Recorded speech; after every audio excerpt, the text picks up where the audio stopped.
Hermano, Dios lo bendiga a todos en el nombre del Señor Jesucristo. Aún estamos en la serie Matrimonio y mucho más. Específicamente, estamos tratando la segunda parte de Padres, no desconcertemos a nuestros hijos. Y voy a repetir algunos conceptos que ya han sido entregados, tal como que el esfuerzo o la deficiente labor paterna. Cuando hablo de paterna hablo de los dos cónyuges, ¿ya?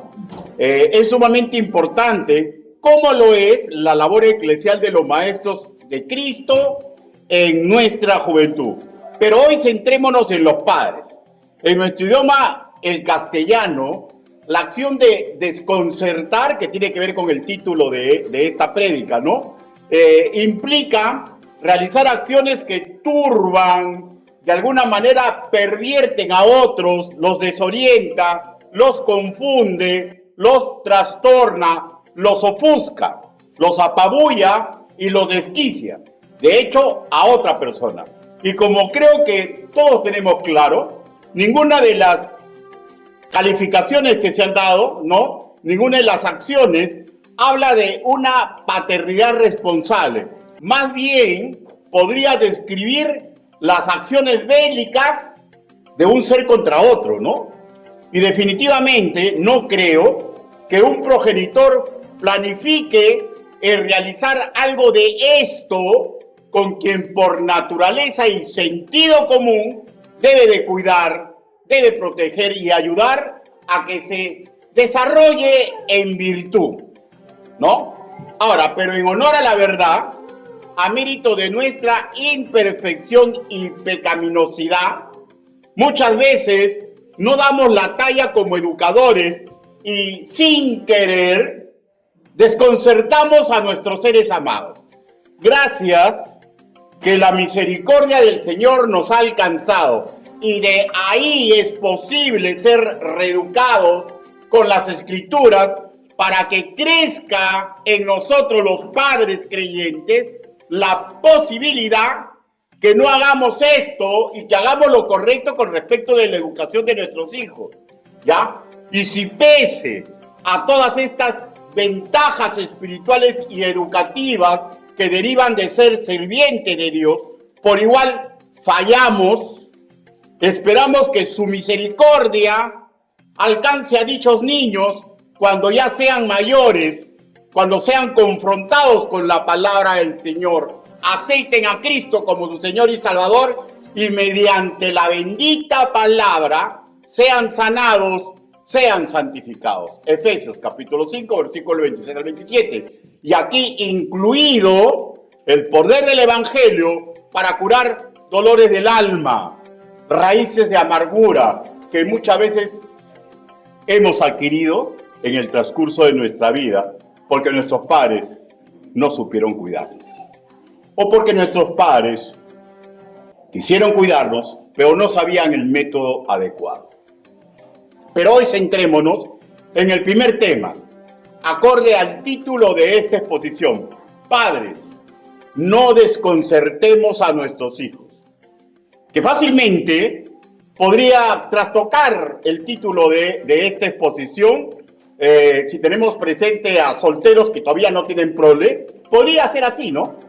Solteros creyentes, prepárense para dar la talla si les llega la oportunidad para su vida de crear niños o jóvenes menores. Regresemos al tema principal. Recordemos que la función de un padre creyente, y debería ser así en todo tipo de padre, es ayudar a los críos en casa a que desarrollen una personalidad equilibrada en base a las Escrituras. En base a las Escrituras. En este propuesto, escúcheme padre, escuche soltero que se quiere preparar, en este propuesto sumamente importante la moral y principios éticos de los adultos que educan. Por tanto, al educarlos, hacer o decir algo sin la serenidad necesaria, sin la piedad, sin el orden que corresponde, escúcheme ya, no ayuda para nada. Aquí aplica lo que va a escuchar. no ayuda para nada provocarlos a ira. Efesios capítulo 6, versículo 4 en su primera parte. Y el meollo de esta entrega está en que comprendamos que la disciplina y amonestación que el Señor dice que realicemos con nuestros hijos, ¿ya? Tienen que encontrar un marco de comportamiento pío en los adultos que así enseñan, porque no es cuestión de educar y yo no hacer, ¿no? Tampoco se pide perfección. Como ya hemos afirmado en la primera entrega de esta serie corta, hay variadas formas de producirles ira. Hay variadas formas de producirles iras. Y en la entrega pasada dijimos que íbamos a entregar a partir de hoy y hasta el final de esta serie situaciones específicas. Hoy vamos a apreciar dos de ellas que involucran la relación marital de quienes crían. O sea, escúcheme, ¿ya? No lo que yo hago con mis hijos, sino que involucra la relación marital de los que crían, papá y mamá. Primer caso, padres cuyo corazón no le pertenecen a Dios. Padres cuyo corazón no les pertenecen a Dios. Así que aquí ya permítame orar. Inclinen su rostro. Bendito Padre Celestial, todos los que están en este auditorio saben a cabalidad que no existe ser humano digno de predicar ni enseñar su evangelio. Señor, pero usted me está dando la responsabilidad. Hable, Señor Yahvé.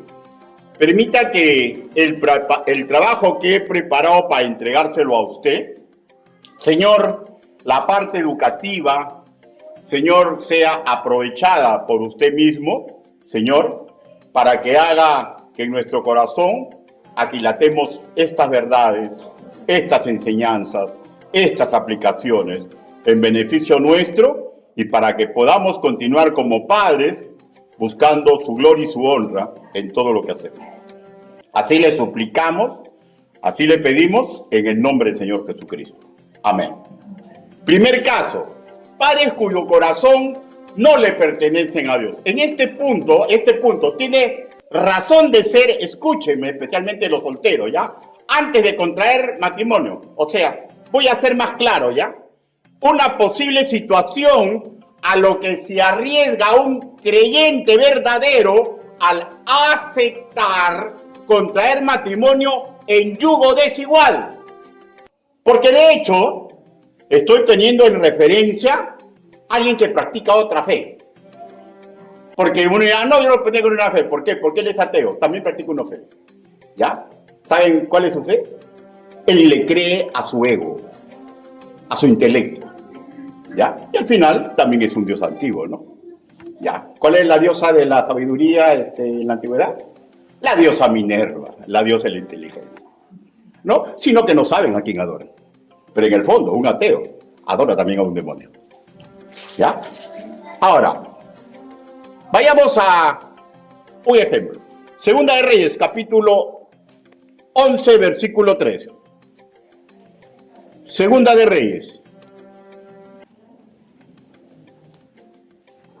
O sea, esta es la trama, esta es la realidad, ¿ya? Lo que pasa es que hay muchos que no comprenden eso aún. Pero forzosamente el ser humano adora a alguien. Adora a alguien. ¿Cómo lo adoramos? Con nuestras actitudes prácticas. Segunda de Reyes. Capítulo 11. Vamos a ver matrimonios mixtos. Segunda de Reyes, capítulo 11, versículo 3. ¿Lo tenemos? Sí. Ahora me espera un ratito porque su pastor es más lento.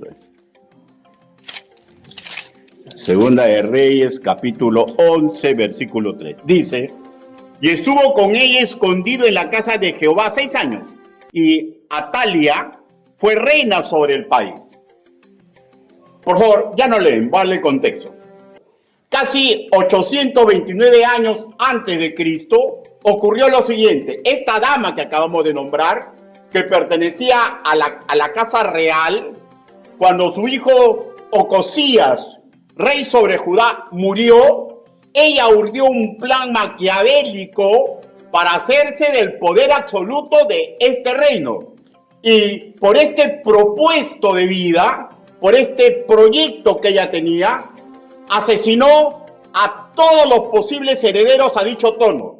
Solamente escapó de morir el más pequeño, que acabamos de leer, Josías, que fue escondido durante todo el reinado de esta dama, 6 años, ayudado por nobles sirvientes del palacio real, ¿no? Ojo, y mejor me voy a cuidar en salud, ¿ya? Por favor, quiero aclarar esto. Para nada deseo orientar su mente a lo siguiente, ¿ya?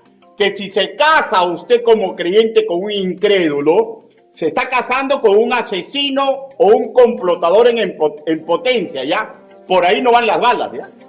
Por ahí no van las balas, ¿ya?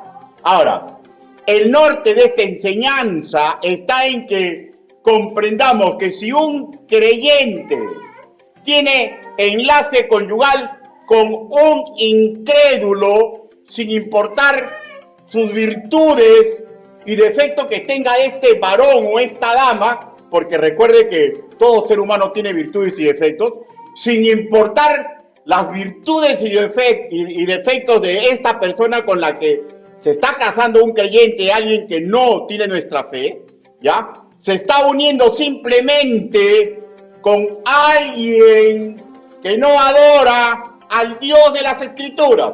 Por tanto, no es su siervo, no es su sierva. Por tanto, no tiene un idilio con el Altísimo. Por tanto, no está atado o atada a la cosmovisión de vida del Altísimo. Y si así, cuando este individuo, sea varón o mujer, ¿no? Cuando desee lograr algo, no obrará como sirviente de Yahvé, sino con la moral y con la ética que le es propia. Ya. Con respecto a Atalia, fue a su vez hija de Jezabel. Primera de Reyes, capítulo 16, versículo. Ustedes saben quién fue Jezabel, ¿no?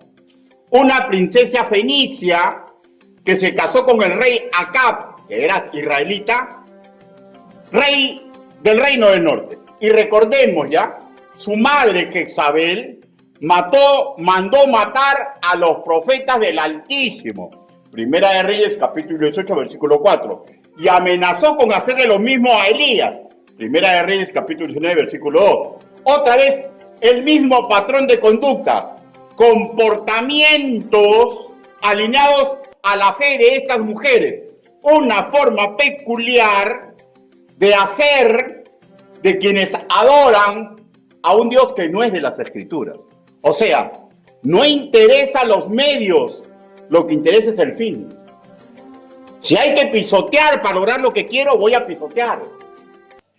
Si quiero lograr algo, yo lo voy a hacer de acuerdo a mi fe. La hija de Atalia, el hijo de Atalia, ya, Ocosías, solamente reinó 1 año.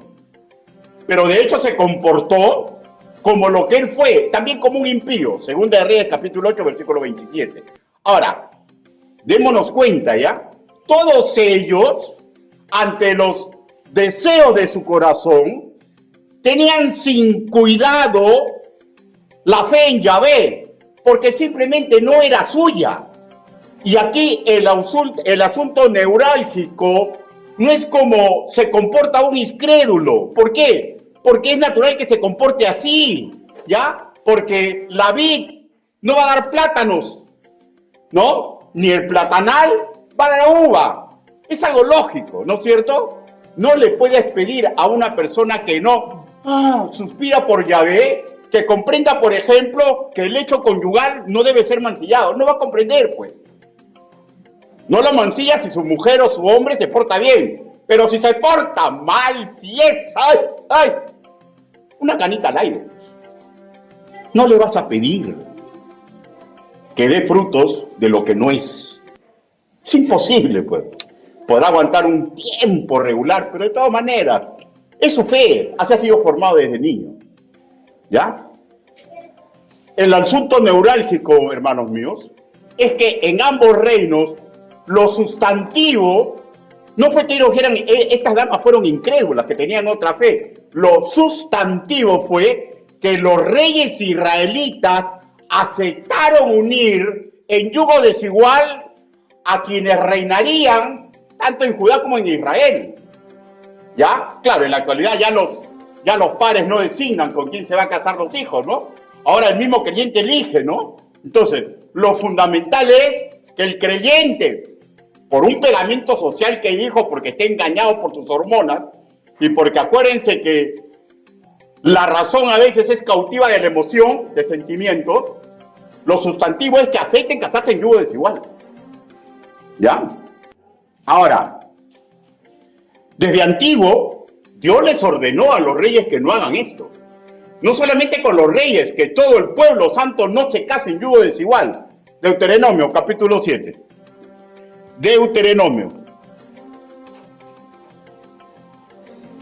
Deuteronomio, capítulo 7. Por favor, sin perder la parte que estamos estudiando.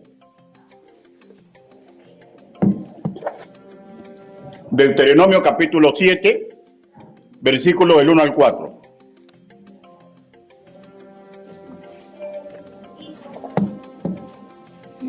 Vamos a leer toda una parte, pero lo sustantivo para esta enseñanza es lo que le voy a decir que lo subraye, ¿ya?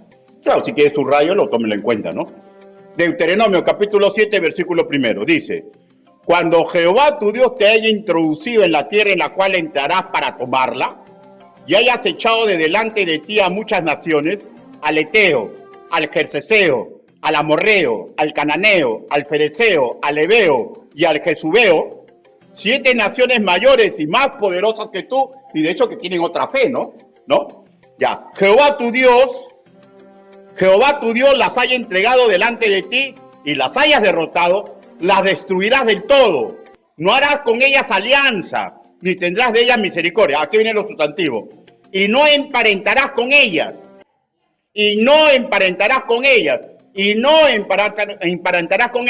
No darás tu hijo a su hijo, ni tomarás a su hija para tu hijo. ¿Por qué? 4. Porque desviará a tu hijo en pos de mí, y servirán a dioses ajenos. ¿Ya? La fuerza y la costumbre, pues. ¿Ya? No emparentarás con ellas. ¿Por qué? Porque profesan otra fe. Porque van a responder a la educación que tienen, que ha sido sustentada con esa fe. Una moral esculpida desde su infancia, hermanos míos, es difícil de doblegar. No es un imposible, pero es difícil de doblegar. El matrimonio no es evangelismo, ¿ya? ¿Y saben cuándo se va a manifestar esa educación? ¿Cuál es el principio pedagógico, escritural? Cría al niño en la palabra y aún cuando fuera viejo, se acordará de él.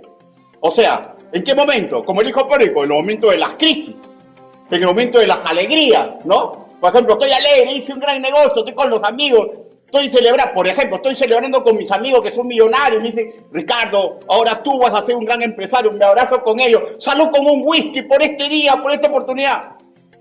No, yo no tomo. O sea, en las crisis, en la buena y en la mala, ¿sabes lo que se va a imponer? La educación que tenemos desde niño.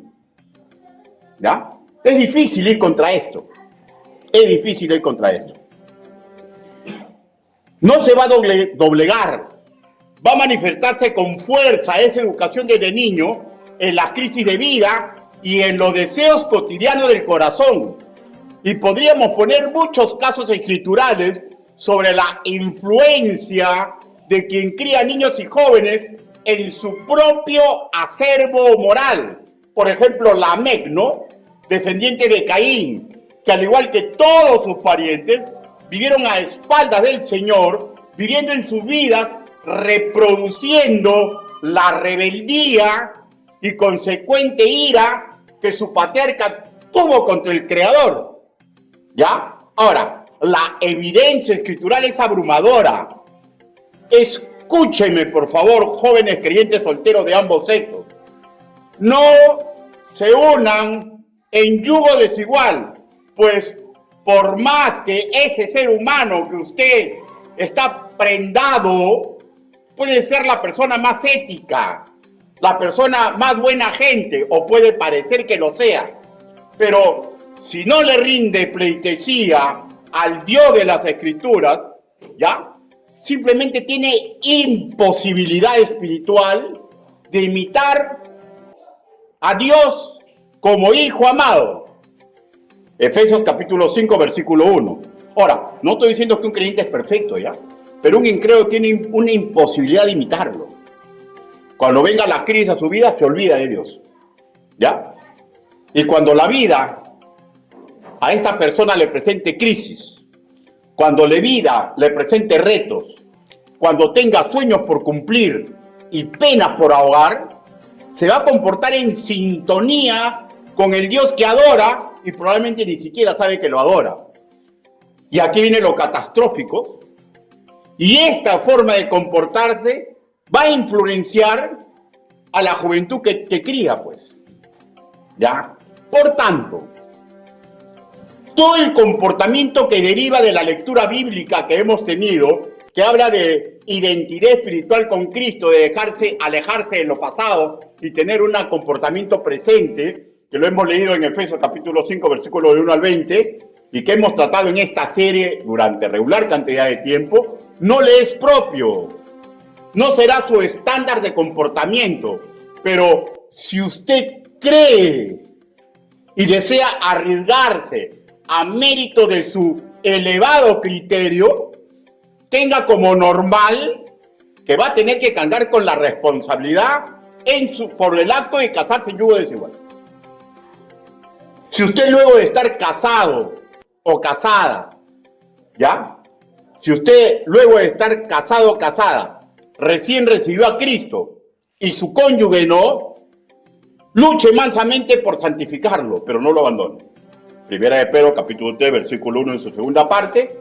Primera de Corintios capítulo 7, versículo del 2 al 14. No lo abandone. Luche mansamente. Pero no se case en yugo desigual. Claro, vuelvo a repetir. A menos que su elevado criterio sea superior a lo que dice la Biblia, ¿no? Ya, esa es una cuestión aparte. Porque sí, hay personas muy inteligentes. Definitivamente. Muy inteligentes, muy capaces. Que dicen que no, que la Biblia es relativa. Así no. Y si tú no lo abandonas, si comete el error, pecado, que es pecado, pero ya se casó, compórtese como la Biblia dice, con los versículos que hemos leído. ¿Por qué? Porque así el que es creyente santifica al que no es creyente y le da oportunidades para que en algún momento en su vida ocurra el milagro de un nuevo nacimiento antes que abandone este mundo. Ese es amor al estilo Cristo. Pero repito, ¿ya? Que el matrimonio no es evangelismo. Si usted quiere arriesgarse, arriesguese.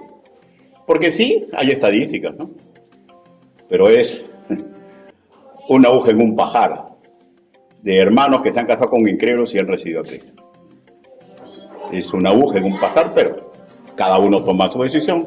Hay libertad en Cristo. Segundo punto, segundo caso.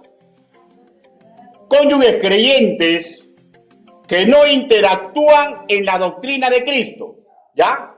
Cónyuges creyentes que manan cancho, no interactúan en la doctrina de Cristo. Efesios capítulo 5, versículo 21.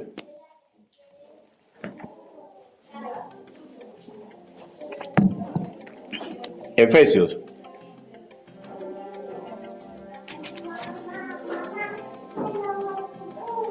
Supongo que los venezolanos, los cubanos ya estarán aprendiendo un poco de quechua, ¿no? Malancancho.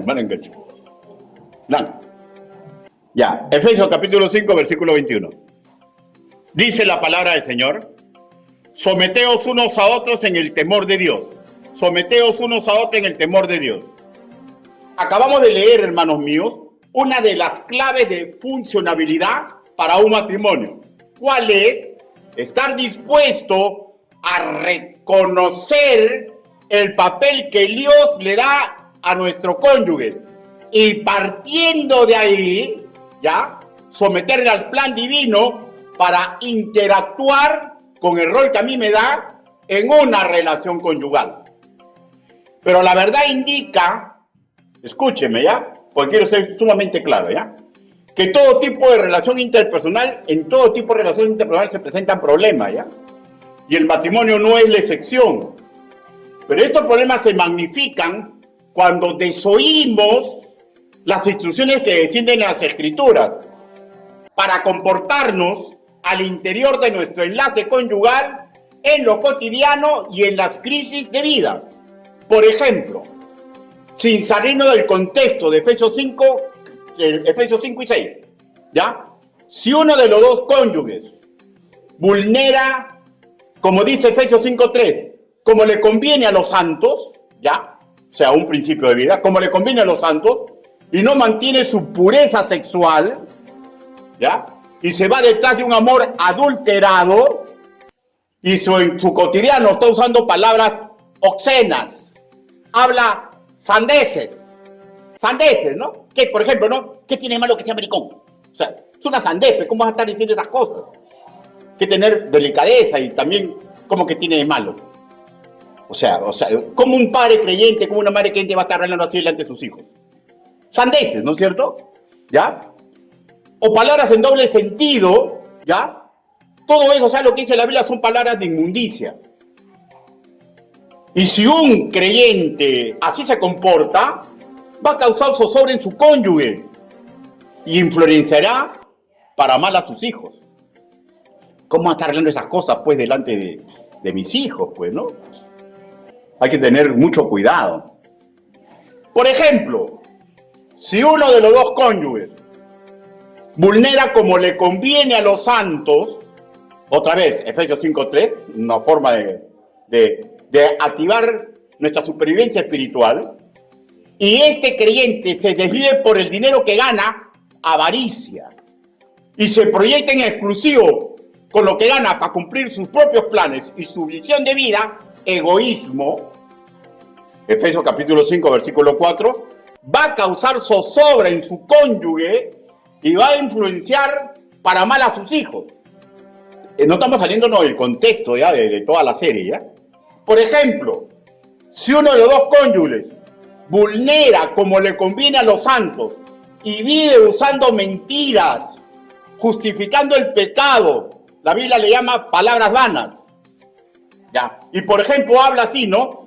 No, el Hacedor es un Dios bonito. No, él no se disgusta por el pecado, te va a perdonar de todas maneras. Sigue así.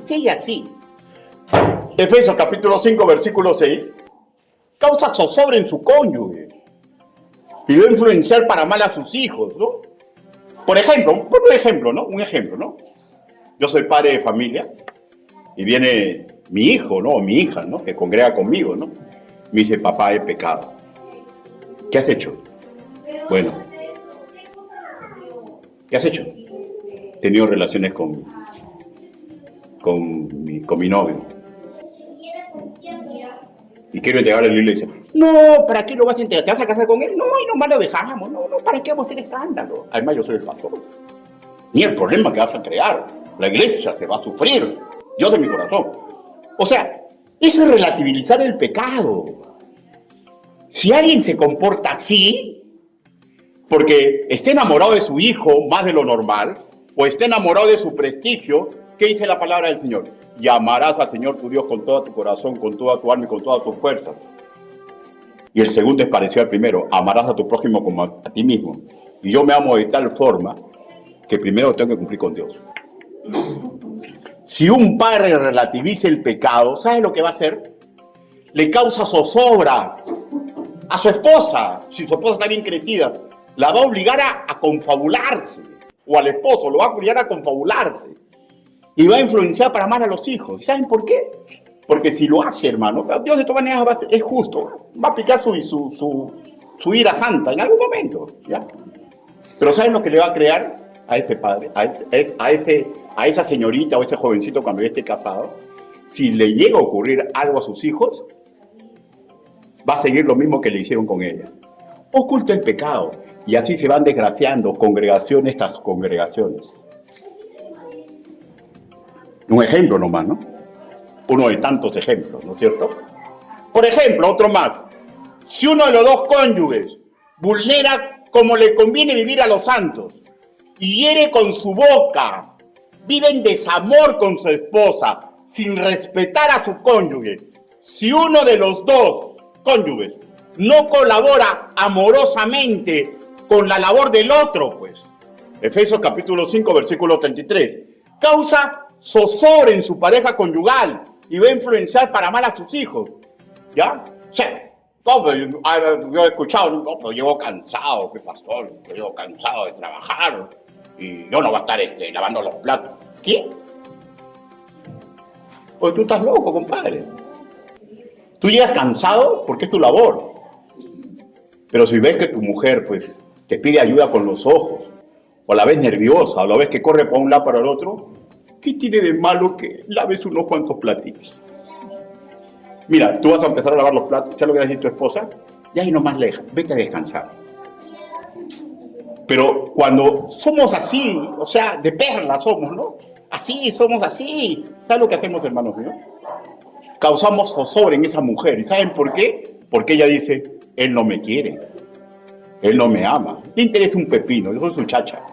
El demonio comienza a atacar, pues, la mente de ella. Y tenemos que, los hombres, tanto los hombres como las mujeres, tenemos que luchar contra esa forma. El machismo, el feminismo, hermanos míos, es un veneno para la relación. Veneno para la relación. Y el que así se comporte va a causar zozobra a su pareja conyugal, pues, ¿no? Ahora, vamos por el otro lado, pues, ¿no? Porque a veces la mujer dice, ay, oh, bacán, ¿no? A veces los hombres llegan cansados, ¿no? Llegan cansados y le dicen, por ejemplo, ay, me golpeó la pierna. ¿Qué ha pasado? Mira cómo se me hinchó la pierna. Ay, me duele para agacharme. Hermanita, ¿qué te cuesta agarrar un esto de agua, ponerle su salsita, ponerle ahí a tu esposo y lavarle sus pies? ¿Qué? ¿Es tan aberrante lavarle los pies al esposo? O sea, demostrarle que lo amas, que lo quieres. No, ¿cómo va a hacer eso? El Señor Jesús lo hizo. O sea, son muestras, nomás formas que a veces que se resisten el hombre y la mujer. No, yo soy el hombre. ¿Cómo voy a hacer eso? Va a pensar que yo... Hermano mío, el amor es así. El amor tiene que romper estereotipos que nos han entregado en la humanidad. ¿Qué tiene de malo, hermanos míos? ¿Qué tiene de malo? Otro más. ¿Qué tiene de malo? Están a la justa, pues, ¿no? Y cranean entre los esposos, ¿no? No, no puedo comer allá. Tengo que llevar mi fiambre. Y ese día se olvida, pues, y saca su cuenta. Si va a comer allá son 30 soles, y yo en el pasaje tengo tiempo. ¿Qué tiene de malo que llegues a su trabajo y le lleves su loncherita? Claro, van a coger, ¡ay! Te tiene pisada. ¿Qué tiene de malo? Ahora, de hecho que los amigos van a chancar, ¿no? Ay, vine para vigilarte. ¿Saben cuándo está bien eso? ¿Saben cuándo tienen razón? Cuando yo no estoy casado. Porque esas actitudes son de una esposa, no de una novia, ni de una amiga. Es incorrecto. Pero si me lo hace mi esposa, si me chanca, ¿sabes una cosa, compadre? Lo que pasa es que estás picón porque tu mujer a ti ni siquiera te cocina. O sea, entre cochineo y cochineo para evitar que te agarren de bullying, ¿no? O sea, el criollo, ¿no? Y si no, sonríes nomás. Pero esas son muestras de amor. Hermano, el machismo y el feminismo son veneno para una relación. ¿Y saben lo que pasa? Cuando nos comportamos con desamor, cuando no sabemos respetar a nuestro cónyuge, ese cónyuge muere un poco. ¿Y saben qué? Los hijos aprenden. Influenciamos para mal a los hijos.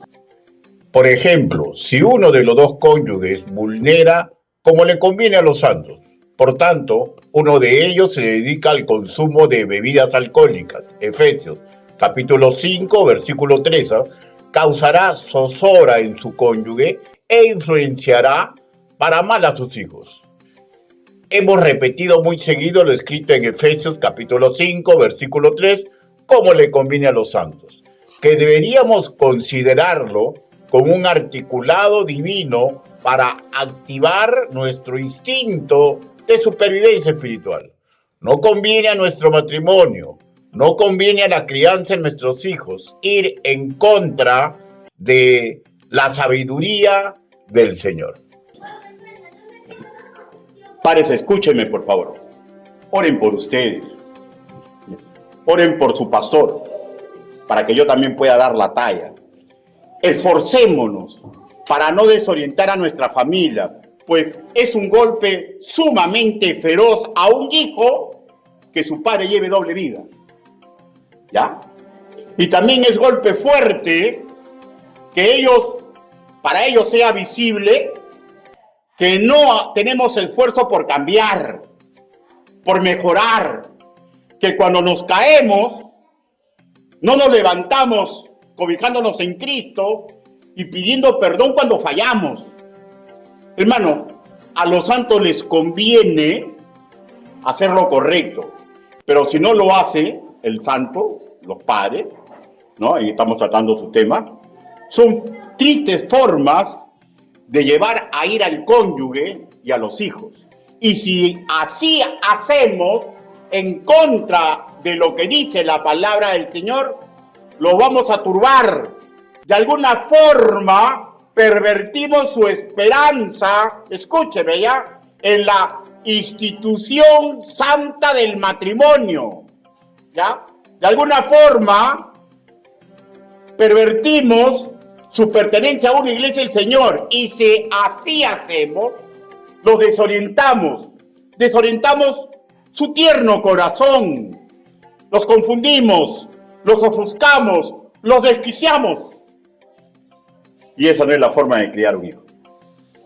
Ni es la forma de tratar a mi esposa, ni es la forma en que una esposa trate a su esposo. ¿Ya? Y aunque probablemente en ese momento no apreciemos respuesta aparente por ese dolor, porque hay hijos que son bien fuertes, ¿no? Yo he conversado con hijos, me dicen, no, yo ocurrí eso, conmigo no, yo era bien fuerte, el problema eran mis hermanos. Yo he escuchado así testimonio de algunas personas. Pero ¿saben qué? El dolor está ahí.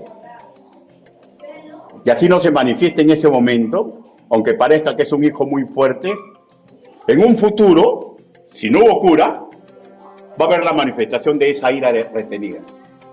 Qué penoso y lamentable que trastornemos su mundo ideal. Este último dicho abre una natural interrogante, ¿no? ¿Cuál es el mundo ideal para un niño o un joven menor en formación? Pensaríamos respuesta, ¿ya? ¿Que no haya crisis en la familia? No es así. Seamos realistas, esto es un imposible, ¿no? Es más parte de un cuento de hadas. Que no le falte ninguna necesidad material y que nunca sean sometidos a necesidades emotivas, no es así. Otra vez estamos en un escenario de un cuento de unicornios, ¿no? ¿Cuál entonces es el mundo ideal para un niño o un joven menor en formación? Respondo, escúchenme. Que ambos padres, pese a todas sus limitaciones y falencias, se esfuercen en imitar a Cristo y la forma peculiar de amar que Él tuvo. Esto es lo que alimenta correctamente a los críos en casa. No la perfección de quien cría. Vuelvo a repetir. Hay personas, hay gente que se cree perfecto, ¿no? Y cree que toda la culpa es del hombre, no, toda la culpa es de la mujer, siempre están con la misma vaina. Este es un cuento de hadas y de unicornios, ¿ya? Porque perfecto solo uno. Alimentamos correctamente el tanque de amor con un sano esfuerzo en imitar al Señor y Salvador en nuestro cotidiano y en las crucis por resolver. En camino contrario, los ofuscamos, apabullamos los jóvenes corazones cuando hacemos caminata en moral y sabiduría práctica contraria a la de nuestro Señor. Y nada de esto es provechoso para los hijos. Recordemos lo que se escribe en el comentario bíblico del expositor Nicole. Lo enseñé en la primera parte de estas prédicas. Él escribió así en 1600, 1700. Mira lo que le creía. Las lealtades del más allá, o sea, las lealtades del niño cuando sea adulto, toman color en las lecciones aprendidas en casa. En su momento que su razón naciente, de hecho su niñez ya, y su voluntad incipiente, de hecho su adolescencia, ¿no? ¿Ya? Voy a clarificar la cosa, ¿ya? Estas etapas cronológicas en el ser humano son fuertemente influenciadas por los padres.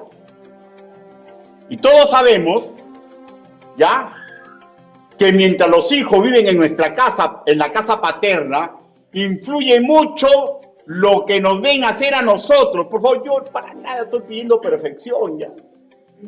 Porque yo no soy perfecto, yo cometo muchos errores.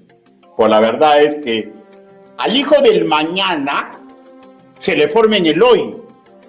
La ira que acumulen, si no hay cura, esa ira lo va a impulsar en el mañana. Ahí es cuando vemos, de ahí cuando vemos, ¿no?, jóvenes que están, que salen a manifestar y queman autos. Porque es la ira, pues, los dolores del alma que no han sido curados, que no han sido tratados, hermanos míos. La culpa no es de la sociedad. La culpa es de los padres que no se someten a Cristo y que no le dan oportunidad a sus hijos para que claudiquen a la fe de Dios. A mí ustedes la marcha de grupos, no, yo como bautista no participo en una marcha. Pero ustedes han visto la marcha de grupos evangélicos, cantidad de gente. ¿Hay algún carro volcado? ¿Hay algún policía herido? ¿Hay algún robo de algo? No, ¿no? Pues veo una manifestación solamente de 200 personas que luchan por la bandera de 800 colores, ¿ya? O luchan porque saquen a un presidente, porque quieren meter a otro. Destrozan Lima. ¿Por qué? Porque accionan de acuerdo a su fe. Y como nunca nadie les enseñó a Cristo, pobre gente, que vagan como ovejas sin pastor. Es tan terrible, hermanos míos. Y la pregunta es, ¿cómo colaboramos a curar sus heridas, no? ¿Cómo? La receta bíblica siempre será la misma. Escúchenme, por favor.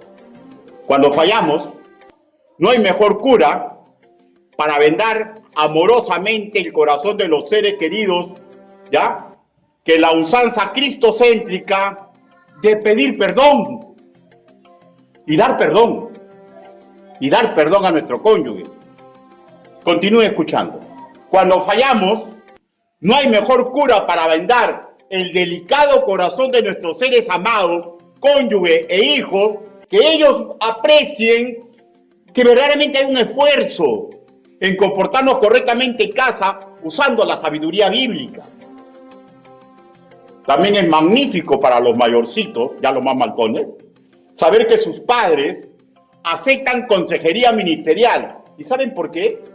Porque así preparamos a estos jóvenes para cuando tengan sus propios problemas, acudan a sus pastores y a sus maestros, abrirles su corazón. Porque la vida en el cristianismo es solamente imitación de los que hacen nuestros mayores. Por eso que el mundo a veces está trastocado, ¿no? Porque hay inmensas iglesias, pues, que ya se olvidaron de Cristo. Están detrás de programas que les convienen, ¿ya? Y no debe ser así. Claudiquemos en nuestro corazón ante el trono de Cristo. No seamos piedra de tropiezo para nadie en casa.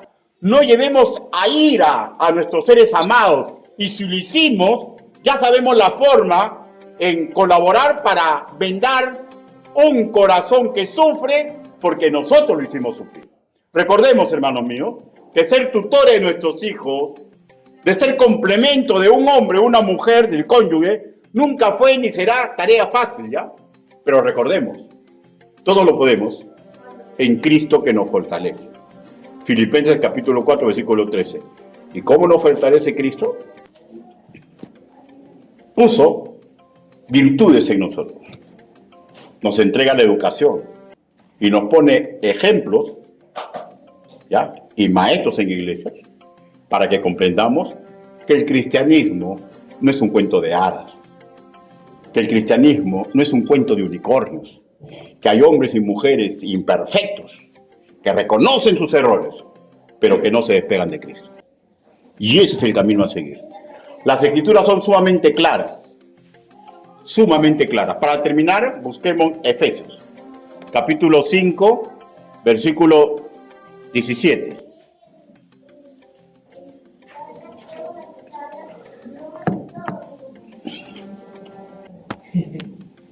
Una vez que lo ubican, nos ponemos de pie, lo leemos y luego permítanme guiarlos en una oración congregacional. Efesios, capítulo 5, versículo 15 al 17. ¿Lo tenemos, hermanos? Amén. La palabra del Señor dice así, leamos todos a la vez, por favor. 1, 2, 3, versículo 15. Mirad, pues, con diligencia cómo andéis, no como necios, sino como sabios, aprovechando bien el tiempo, porque los días son malos. Por tanto, no seáis insensatos, sino entendidos de cuál sea la voluntad del Señor. Inclinen su rostro. Vamos a orar.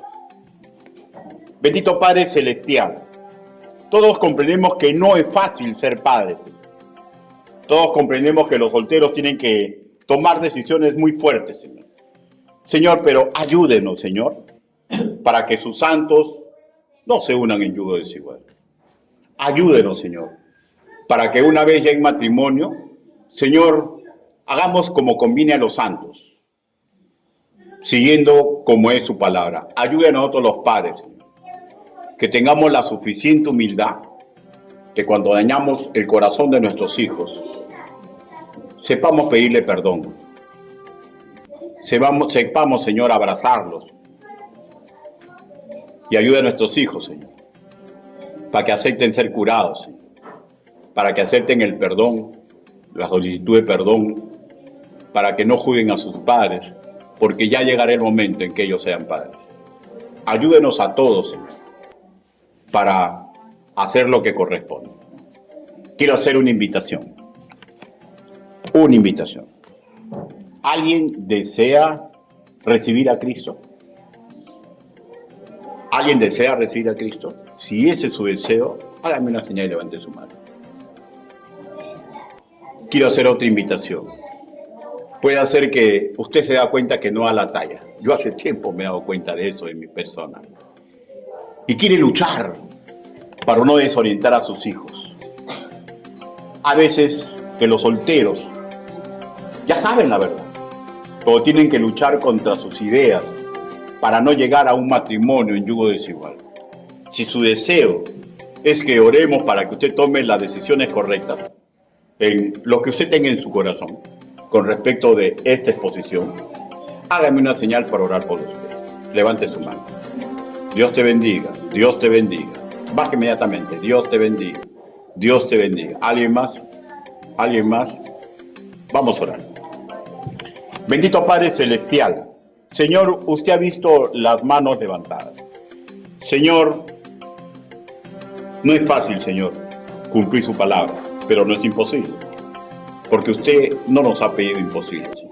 Señor, ayúdenos, Señor, para que los solteros elijan correctamente, Señor, elijan de acuerdo, Señor, a su palabra, no unirse en yugo desigual, y ayuden a nosotros los padres creyentes, Señor, para que ayudemos correctamente a nuestros hijos y para que sepamos curar sus heridas cuando nosotros mismos los herimos. Y ayúdelos a ellos, Señor, para que comprendan que así como sus padres no son perfectos, ellos tampoco lo son, y puede llegar el día que cometan sus propios errores y que desde ahora se peguen, Señor, a usted para que puedan crecer, Señor. Ayúdenos a todos, Señor. Así le pedimos, así le suplicamos, en el nombre bendito, precioso y poderoso de Cristo. Amén. Amén. Dios lo bendiga, hermano.